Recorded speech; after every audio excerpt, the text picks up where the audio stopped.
চন্দ্রগ্রহণ বছরে কমপক্ষে 2বার হতে পারে, আবার কখনো 3বার 4বারও হয়। তবে সেটা নির্ভর করে চাঁদের কক্ষপথ আর পৃথিবীর সূর্যের অবস্থার উপর। মানে প্রতি পূর্ণিমার চন্দ্রগ্রহণ হয় না, শুধু তখনই হয় যখন সূর্য, পৃথিবী আর চাঁদ এক লাইনে থাকে। রাতে চন্দ্রগ্রহণ হলে কি হয়? বৈজ্ঞানিকভাবে কোনো ক্ষতি হয় না, একেবারে স্বাভাবিক ঘটনা। চাঁদ একটু অন্ধকার বা লালচে হয়ে যায়, যাকে বলে ব্লাড মুন।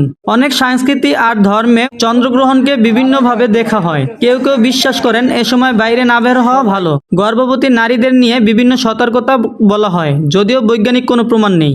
মুসলিমরা এ সময় সালাতুল কুসুফ নামাজ পড়তে বলেন। কোনো প্রবলেম হয় না, বিজ্ঞান মতে কোনো প্রবলেম হয় না। মানুষের শরীর, প্রকৃতি বা খাবারের উপর কোনো ক্ষতিকর প্রভাব নেই। বিশ্বাস মতে অনেকে অশুভ মনে করেন, তবে সেটা সংস্কৃতি আর ধর্মভেদে ভিন্ন।